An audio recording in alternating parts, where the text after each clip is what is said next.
Assalamu alaikum everyone, good morning and welcome back to the Inside Scoop, the best and only show in Pakistan जो आपको सिखाता है finance, investment और explain करता है आपको कि एक इम्पॉर्टेंट इकोनॉमिक न्यूज़ क्या है.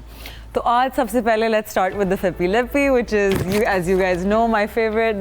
This is not the Fippy Lippy, guys. This is not the Fippy Lippy. Okay, never mind.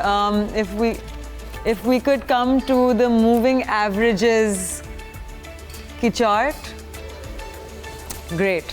Okay, तो कल हमने बात की थी about technical indicators. Technical indicators are made on mathematic equations जो essentially आपको indicate करने की कोशिश कर रहा होता है कि एक स्टॉक या एक मार्केट की ट्रैजेक्टरी किस तरफ जा रही होती है. So a basic analysis of a moving average is के it's a price period, it's a price over time and its movement. तो एसेंशली जब मूविंग एवरेज नीचे की तरफ क्रॉस ओवर ले रहा होता है, that is when your stock is going toward a bearish turn, और जब वो ऊपर की तरफ जा रहा होता है it is going toward a bullish turn. ये एसेंशली इन्वेस्टर्स को एक बेहतर अंदाज़ा दे सकता है कि when is a good time to enter, when is a time जहाँ मार्केट टर्न ले सकती है and what to expect. Moving averages are over a time period of days. यहाँ if you, okay, so this is an EMA cross, right? This is an exponential moving average and your simple moving average, and you can see both of those. So when there is a bullish takeover, your exponential moving average starts crossing over the simple moving average. तो यहाँ अगर आपको नज़र आ रहा हो EMA cross के साथ 9 लिखा हुआ है, that is its measurement is over 9 days. तो this is it's less resistant to How do I place this? Essentially कि आपका जितना ज़्यादा टाइम फ्रेम होगा उतना आपका मूविंग एवरेज कंसिस्टेंट होगा और लेस वॉलेटाइल होगा. तो अगर आप for example like me, you are a long term investor, आप अपना मूविंग एवरेज प्लेस करना चाहेंगे over a long period of time, for example 100, 150 और 200 डेज. जो लोग शॉर्ट टाइम फ्रेम्स पे इन्वेस्टमेंट कर रहे होते हैं, for example if you are scalping, if you are day trading और if you are swing trading, तो आप उसके मुताबिक अपने मूविंग एवरेज का टाइम पीरियड लगा सकते हैं. Let's come over to the RSI. Okay, it's right there. So RSI essentially is relative strength index. यहाँ आपको नज़र आ रहा होगा, this is the RSI band. तो RSI का point है to tell you कि एक शेयर या स्टॉक या एक मार्केट क्या overbought है या oversold है. तो it is from 0 to 100. Anything under 30 typically is oversold and anything over 70 is overbought. लेकिन जब आप RSI को देख रहे होते हैं, you have to check the RSI relative to जो आप स्टॉक चेक कर रहे होते हैं. For example, कुछ स्टॉक्स आप देखेंगे, note where they begin to fall from. Some of them begin to fall from the level of 65. कुछ कम resistant होते हैं तो वो 80 से गिरना शुरू होते हैं. Some of them pick up from a level of 20, some pick up from a level of 45. So always try to measure. For example, if I'm to give you an example, यहाँ your index was at the level of 70 और यहाँ से ये गिरना शुरू हो गया. यहाँ it was at the level of 20 and यहाँ से फिर से pick up करना शुरू हो गया. So you have to look at it relative. Indicators का point ये होता है to give you a better idea of where to take entries market में. लेकिन आप हमेशा एक indicator को दूसरे indicators और fundamental factors के साथ मिला के overall एक overview लेते हैं. Do not rely simply on technical indicators, on a single technical indicator, because ये इस तरह से कि आपने एक कंपनी की शायद बैलेंस शीट में उसका एक पॉइंट देख के आपने एक रेशियो निकाल के उसके for example debt to equity, आपने सिर्फ डेट टू एक्विटी के बेसिस पे बाय कर दिया. You have to look at it in accordance to other factors. तो आ जाते हैं, दिस वाज आज का टेक्निकल एनालिसिस का इंडिकेटर्स वाला सेक्शन. इन सब इंडिकेटर्स के पीछे कॉम्प्लेक्स मैथमेटिकल इक्वेशंस होती हैं और फॉर्मूलाज होते हैं, and these are made usually by PhDs और बहुत क्वालिफाइड लोग in the field of stats and math. तो इन इंडिकेटर्स से आपको आसानी होती है how to study, understand and forecast future price movements. कल का अगर आप हमारा एपिसोड देखेंगे इंशाल्लाह we will be telling you about risk management, कैसे करना है and how to make sure that you remain profitable. Moving on, our next segment is about the economic and financial news. हमारी पहली न्यूज़ ये है कि पाकिस्तान और अज़रबैजान ने अग्री किया on Monday to enhance the scope of bilateral investment up to $2 billion. ये meeting हुई between prime minister Shahbaz Sharif और अज़रबैजान के प्रेसिडेंट. अगर ये फाइनलाइज हुआ तो अग्रीमेंट्स बेनिफिट करेंगी पाकिस्तान की गवर्नमेंट को, क्योंकि वो क्रूशल डॉलर्स लाएगी और स्ट्रेंथन करेगा हमारे डॉलर्स के रिजर्व्स, लेकिन ऑल्सो हमारा साथ साथ में इन्वेस्टर कॉन्फिडेंस बढ़ेगा. इन अदर न्यूज़, PSX ने इन्फॉर्म किया है सारे मार्केट पार्टिसिपेंट्स को about the enhancements of maximum order limits in the trading system. ये इम्प्लीमेंट होगा फ्रॉम 3 मार्च और ये बेनिफिशियल है टू हमारी स्टॉक मार्केट, क्योंकि वो इंक्रीज़ करता है the amount of order limits placed during trading hours. थोड़ी सी क्रिप्टो पे बात कर लेते हैं. फाइनेंस मिनिस्टर ने मंडे को कराची में कहा कि पाकिस्तान बैंकिंग समिट अर्ज कर रहा है अथॉरिटीज़ को, which included State Bank, to approach the potential introduction of crypto currencies with an open mind, क्योंकि क्रिप्टो करेंसीज ऑलरेडी ट्रेड की जा रही हैं और होल्ड की जा रही हैं बाय वेरियस पाकिस्तानीज और इनफॉर्मल मार्केट का हिस्सा हैं. लेकिन स्टेट इंस्टीट्यूशंस का काम है टू रेगुलेट इट. अगर रेगुलेट हो गया तो ये इम्प्रूव करेगा एक सोर्स ऑफ रेवेन्यू हमारी नेशनल ट्रेजरी के लिए, बिकॉज वो ब्रॉडन करेगा टैक्स नेट अलॉन्ग विद दूसरे बेनिफिट्स जो क्रिप्टो से लाए जा सकते हैं. One of the biggest news to be shared, a news जिसने जेन्युइनली मुझे बहुत खुशी दी. 50 साल के बाद पाकिस्तान और बांग्लादेश ने रिज्यूम कर दिया है direct trade after more than 50 years. पहली शिपमेंट 50,000 टन्स ऑफ राइस थी जिसने पोर्ट कासिम से निकला under a government to government deal. ये ना सिर्फ डिप्लोमेटिक रिलेशंस इंप्रूव कर सकता है पाकिस्तान और बांग्लादेश का, लेकिन trade between the two countries भी इंप्रूव होगा और दोनों कंट्रीज़ को बेनिफिट हो सकता है इस चीज़ से. We are bordering countries, we are near by to each other. It's important that we have a good relationship with our neighbours. In other news, IMF International Monetary Fund has announced that the review mission will be visiting Pakistan.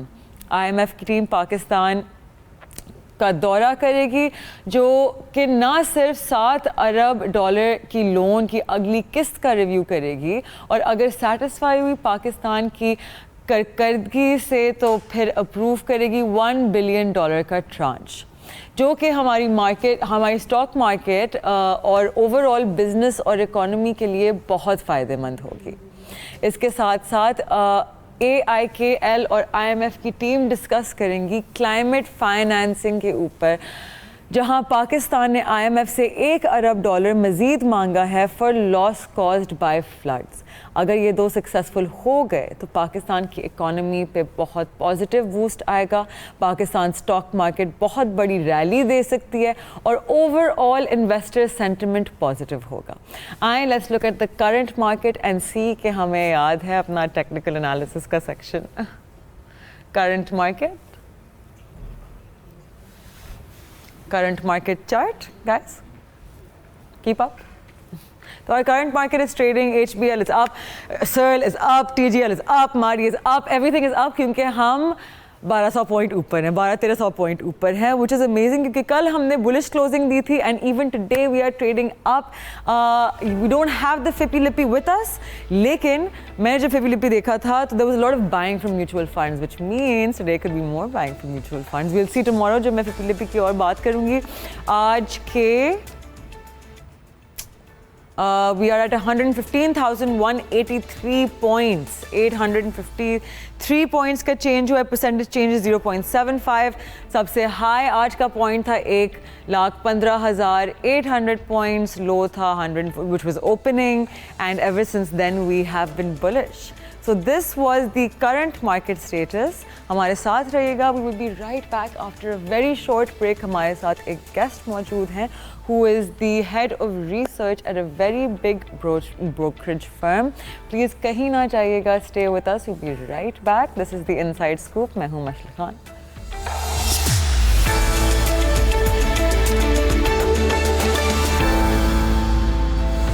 Welcome back to the inside scoop. हमारे साथ अभी मौजूद है सना तौफीक, who is the head of research at a very renowned brokerage firm. Sana, thank you so much for being with us.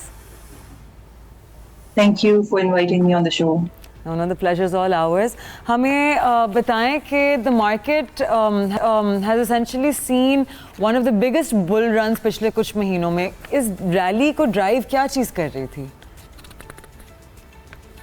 So basically अगर हम थोड़ा सा पहले तो इकोनॉमिक पॉइंट ऑफ व्यू से मैक्रो इकोनॉमी की हमारी इंडिकेटर्स हैं talking about all the key economic indicators, तो उसमें हमने काफ़ी इम्प्रूवमेंट देखी है, स्टार्टिंग विद इन्फ्लेशन इटसेल्फ, जो कि हम एक पिछले 2 सालों से डबल डिजिट्स में देख रहे थे, 23%, 28 देन 23%.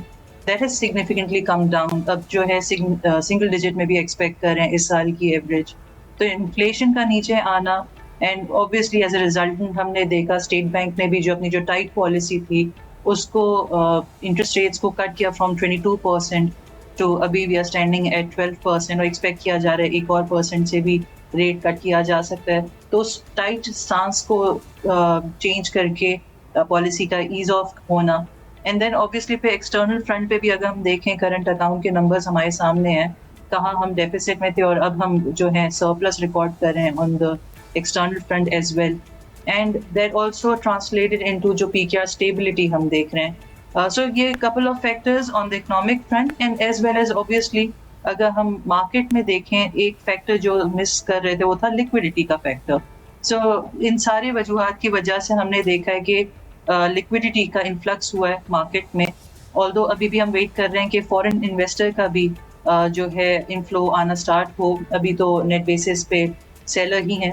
सो ये couple of factors coupled with profitability and as a result we saw के मार्केट की जो परफॉर्मेंस हमने पिछले 2 सालों में देखी है, 50% प्लस रिटर्न्स, 54% बैक इन 23-24 में हमने देखा 87% रिटर्न मार्केट दे रही है. सो ये रीजंस थे एंड ऑब्वियसली सबसे important political stability. I think last year elections का होना, उसके बाद एक गवर्नमेंट का फॉर्म होना सबसे इम्पोर्टेंट पार्ट प्ले करता है जब भी हम किसी भी इकोनॉमिक फ्रंट पे या even otherwise overall country in general देखें. पॉलिटिकल स्टेबिलिटी का होना बहुत की रोल प्ले करता है. सो ये सारे फैक्टर्स जो हैं इनकी वजह से हमने देखा कि मार्केट ने परफॉर्म किया एंड रिटर्न्स हमारे सामने हैं. Okay, lovely. सो बहुत बात होती है अबाउट इनसाइडर ट्रेडिंग और रेगुलेटरी इनएफिशिएंसीज पाकिस्तान में. आपको क्या लगता है कि एसईसीपी और पीएसएक्स इनफ कर रहे हैं to ensure transparency and fairness in the market? बिल्कुल. अगर हम बात करें इनफैक्ट आजकल तो काफ़ी दोबारा से ये एसईसीपी काफ़ी इन चीज़ों में रेगुलेशंस को अमेंडमेंट्स भी की जा रही हैं और इवन हम एनालिस्ट्स के लिए भी हाल ही में ये चल रहा है कि हमारे साथ कंसल्ट भी कर रहे हैं और सबको साथ लेके चल रहे हैं. उनसे हम सबसे इनपुट भी लिया जा रहा है कि हाउ टू इंश्योर कि ट्रांसपेरेंसी हो, इनसाइडर ट्रेडिंग को रोका जाए और इवन एनालिस्ट्स के लेवल पे भी देखा जा रहा है कि कैसे इंश्योर किया जा सकता है कि एक जो ट्रांसपेरेंसी एंड इवन अदरवाइज की क्वालिटी ऑफ रिसर्च जो हो रही है उसको भी कैसे इम्प्रूव किया जा सकता है. तो आई थिंक एसएससीपी जो है एंड जो बाकी अदारे अपना रोल तो प्ले कर रहे हैं and there is always room for improvement. And जो अभी रिसेंट ये जो चीज़ें चल रही हैं I think it's in the right direction. And इसी के साथ जो बाकी रेगुलेशंस वगैरह पे भी काफ़ी वर्क किया जा रहा है. एंड कहाँ specially I think post FATF सिर्फ इस इंडस्ट्री में नहीं, पूरी ओवरऑल फाइनेंशियल इंडस्ट्री में जो AML, KYC, ड्यू डिलिजेंस, इन सारे मामलात को काफ़ी सीरियसली और काफ़ी विजिलेंटली जो है फॉलो किया जा रहा होता है. Okay, lovely. तो बिकॉज हमारी प्राइस मल्टीपल्स बहुत लो हैं, right, that we trade at within the PSX, तो आपको क्या लगता है कि कौन से सेक्टर्स अंडर वैल्यूड हैं अभी और कौन से सेक्टर्स का सबसे ज़्यादा अपसाइड पोटेंशियल है? राइट. अगर हम वैल्यूएशंस की बात करें तो प्राइस टू अर्निंग जो अभी हमारा है तकरीबन 6.2 के मल्टीपल पे हम जो है ट्रेड कर रहे हैं फॉरवर्ड. एंड अगर हम हिस्टोरिकल देखें 10 साल का एवरेज भी देखें तो तकरीबन 8.3 का टाइम्स का जो है मल्टीपल हमने ऑन एवरेज देखा है. सो अभी भी यहाँ पे रूम है। अगर हम सेक्टर वाइज बात करें तो ऑब्वियसली गिवन द सिनेरियो, जिस तरह अभी मैंने इंटरेस्ट रेट्स की भी बात की थी, तो 12% के पॉलिसी रेट में फ्रॉम 22%, तो ऐसे सेक्टर्स जो हाईली लेवरेज सेक्टर्स थे, जिसमें आपके सीमेंट आ जाते हैं, ऑब्वियसली पे ऑटो फाइनेंसिंग ऑटो आ जाता है, तो ये सेक्टर्स वो हैं जो कि इंटरेस्ट रेट कम होने की वजह से इनकी वैल्यूएशंस अट्रैक्टिव बनती है। ऑन द अदर हैंड आपके जो बैंक्स हैं, जो कि एक हैवी वेट सेक्टर है, उस पे एक हम ऑब्वियसली देख रहे हैं कि एक इस साल अर्निंग्स पे प्रेशर एक्सपेक्टेड है, और अर्निंग्स की जो जहां हमने पिछले साल एक जंप देखा भी था, और CY24 के रिजल्ट्स हमारे सामने आ रहे हैं, सो वो जो है अंडर प्रेशर एक्सपेक्टेड है इस साल CY25 में रहेंगे। एंड इसके अलावा जो है ओवरऑल अगर हम इसके KSE 100 की बात करें, तो प्रॉफिटेबिलिटी वाइज जो एक हमने पिछले सालों में एक देखा था, जंप देखा था, ऑब्वियसली वो नॉर्मलाइज होता हुआ हम एक्सपेक्ट कर रहे हैं in CY25, with KSE 100 expected to post an earnings growth of around 4 to 5%। So वहाँ पे एक जो है डेफिनेटली इन सारे फैक्टर्स को लेके प्रॉफिटेबिलिटी को हम नॉर्मलाइज होते हुए देख रहे हैं इन दिस करंट ईयर। तो रिसेंटली हमारे पास जो इन्फॉर्मेशन आती है उसमें से देयर वाज इन्फॉर्मेशन कि जितनी आपकी फॉरेन कॉर्पोरेट्स हैं and this big companies, big investors, they are looking at Pakistan stock Exchange for investment, लेकिन वो because of our political instability and economic instability they are little reluctant. तो आपको क्या लगता है कि क्या किया जा सकता है to attract more foreign inflows into the country?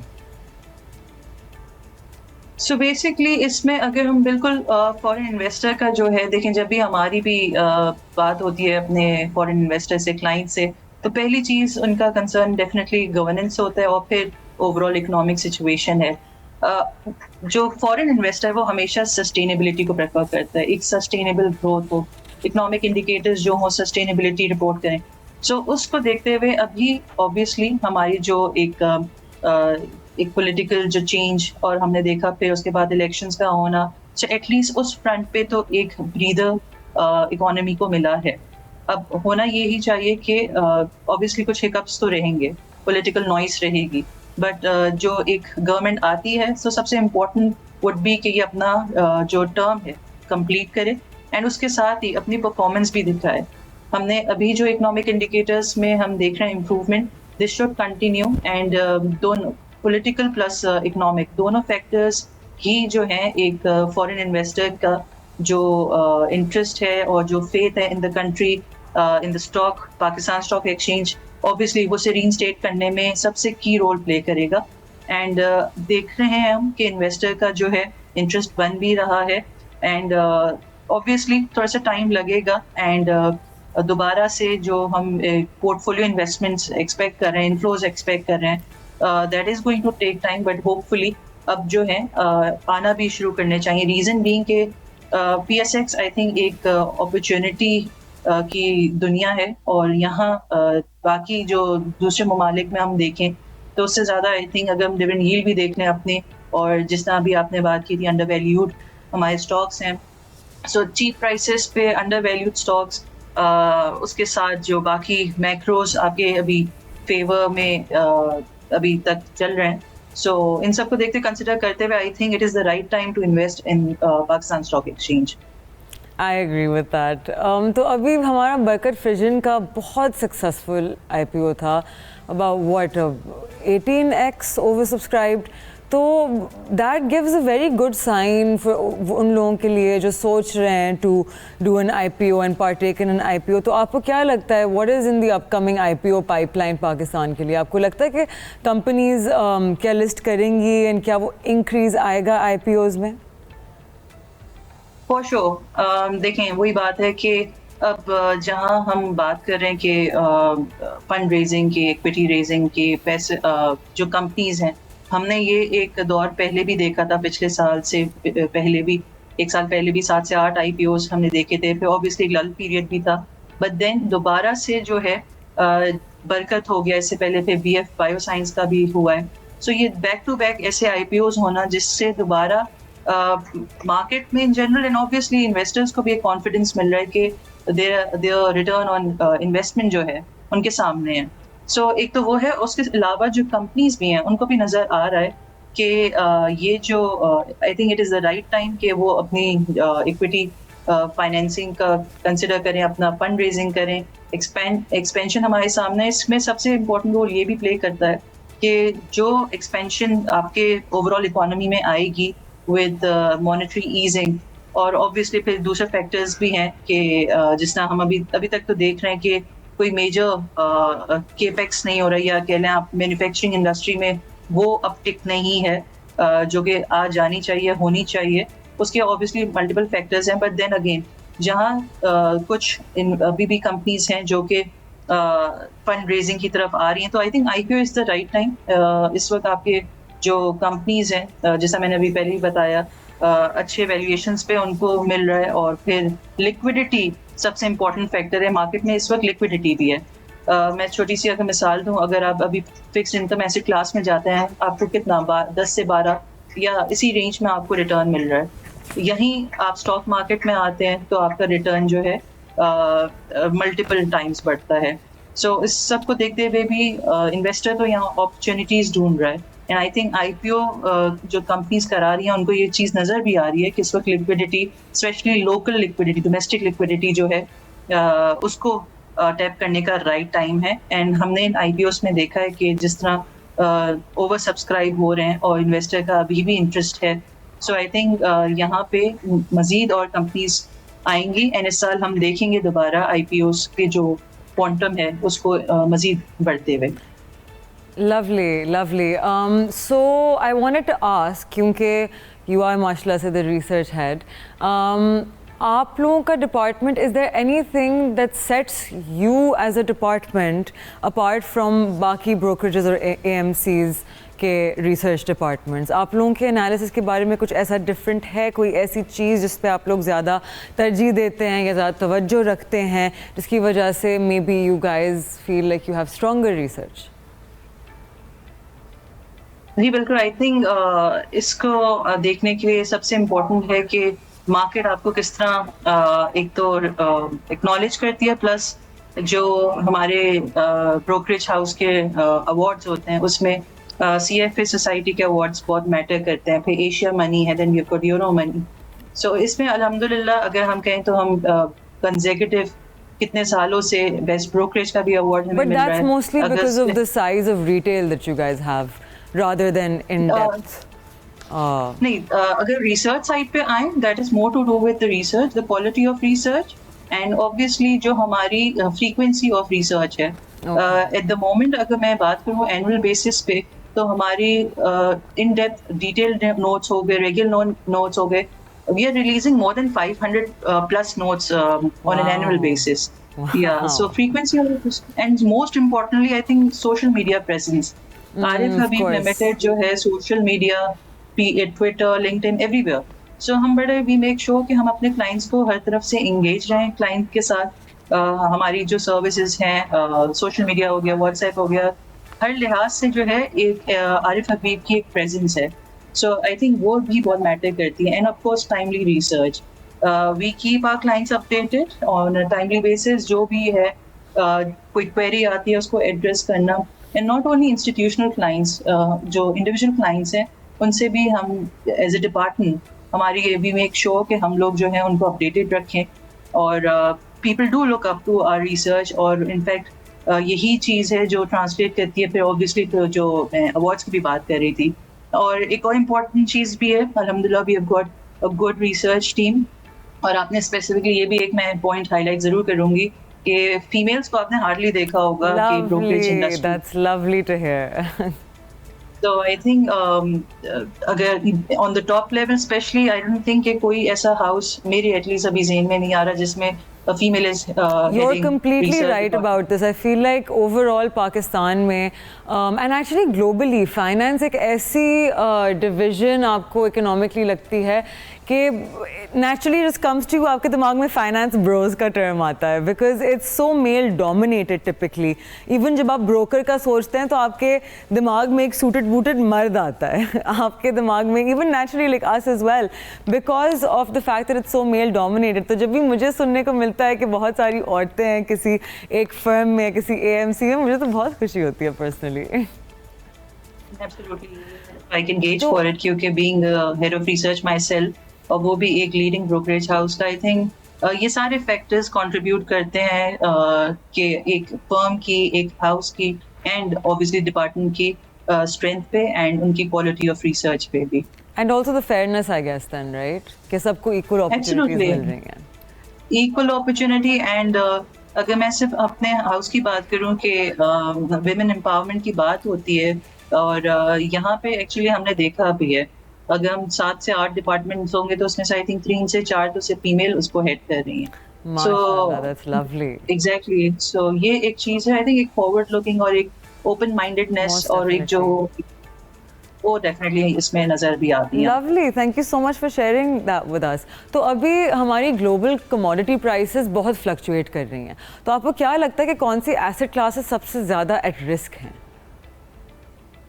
अच्छा, सो एसेट क्लास में अगर हम बात करें और रिस्कीनेस की बात करें, अभी अच्छा रिस्क पे आने से पहले एसेट क्लास कौन सी अभी ल्यूक्रेटिव अगर नजर आ रही है, सो हमने एक कंपैरिजन भी किया था. We compared all the main जितने भी एसेट क्लासेस हैं विद KSE 100. सो उसका अगर हम सिर्फ रिटर्न की बात करें, be it gold, be it obviously crypto को हर साइड में रखते हुए, उसकी अभी इतनी हमारी मार्केट इतनी इन डेप्थ रिसर्च नहीं कर रही होती. So fix income asset class हो गई, फिर उसके बाद हमारे पास गोल्ड है, फिर हमारे पास सेविंग सर्टिफिकेट्स वगैरह हैं. तो ये हमारी जो इक्विटी मार्केट है उसका रिटर्न अभी भी हाईएस्ट है. मैं रिटर्न जैसा बताई थी 87% का रिटर्न हमारा लास्ट ईयर ही रहा है. सो 87% ऑलमोस्ट आप कह लें कि 100% रिटर्न कोई भी एसेट क्लास अभी नहीं दे रही. बट जहाँ ऑब्वियसली इतने हाई रिटर्न्स की बात आती है, रिस्क उसके साथ goes hand in hand.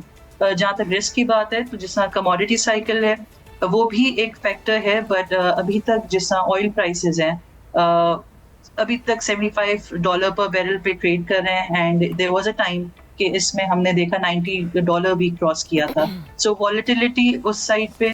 Then उसके बाद ओवरऑल अगर हम देखें जो जियोपॉलिटिकल फैक्टर्स हैं वो भी एक इम्पॉर्टेंट रोल प्ले करते हैं. फिर उसके बाद PKR स्टेबिलिटी जो है उसका भी एक इम्पॉर्टेंट रोल है. अभी तक हमने देखा स्टेबल रहा है PKR, hovering in the range of 278 to 280 पर डॉलर. बट गोइंग फॉरवर्ड जिस तरह का प्रेशर आ रहा है इम्पोर्ट बिल पे, सो हम एक्सपेक्ट कर सकते हैं थोड़ी सी डेप्रिसिएशन भी. तो डेप्रिसिएशन को भी अकाउंट फॉर करने की ज़रूरत है while taking investment decisions. So all these factors जो हैं हमारे पास एक रिस्क अपनी जगह पे है. और उसके अलावा आई थिंक वही बात कहूँगी कि लोकल जब तक डोमेस्टिक लिक्विडिटी है, लिक्विडिटी इनफ्लक्स है और उसके साथ अगर फॉरेन इनफ्लक्स भी आना स्टार्ट हो जाए, आई थिंक मार्केट के पास ये पॉजिटिव ट्रिगर है टू कंटिन्यू द मोमेंटम जो हमने लास्ट 2 सालों में देखा है. Lovely lovely. तो I am quickly going to ask you one last question जो काफ़ी हमारी इंडस्ट्री में लड़ाई रहती है, फंडामेंटल वर्सेस टेक्निकल एनालिसिस. क्या आप लोग बिल्कुल भी तरजीह देते हैं technicals? Because I personally think it's really important to do charting, to look at indicators. वो आपको एक ग्रेट ओवरऑल व्यू देते हैं, they give you solid entry points, they tell you historically what to expect, and of course PhDs बनाते हैं mostly are indicators, right? तो आप लोग बिल्कुल भी तरजीह देते हैं टेक्निकल्स को? कि एज अ डिपार्टमेंट तो हमारा नहीं होता क्योंकि हम लोग फंडामेंटल एनालिस्ट्स हैं, पूरा ये रिसर्च डिपार्टमेंट. बट हाउस के लेवल पे डेफिनेटली होता है. इनफैक्ट जो एक हमारा आपको पता होगा ब्रोकरेज हाउसेस में कल्चर है ऑफ मॉर्निंग मीटिंग, कि मार्केट स्टार्ट होने से पहले एक मीटिंग होती है, मीटअप होता है with all the key departments जो हैं उसका पार्ट होती हैं. उसमें टेक्निकल एनालिस्ट भी होते हैं. सो हाउस डेफिनेटली उसको इक्वल इम्पोर्टेंस देता है एंड उनका भी इनपुट लिया जाता है. बट अगर हमसे अगर पूछें एज अ रिसर्च डिपार्टमेंट तो we are all fundamental analysts और हमारी जो रिसर्च है that is based on the fundamentals only.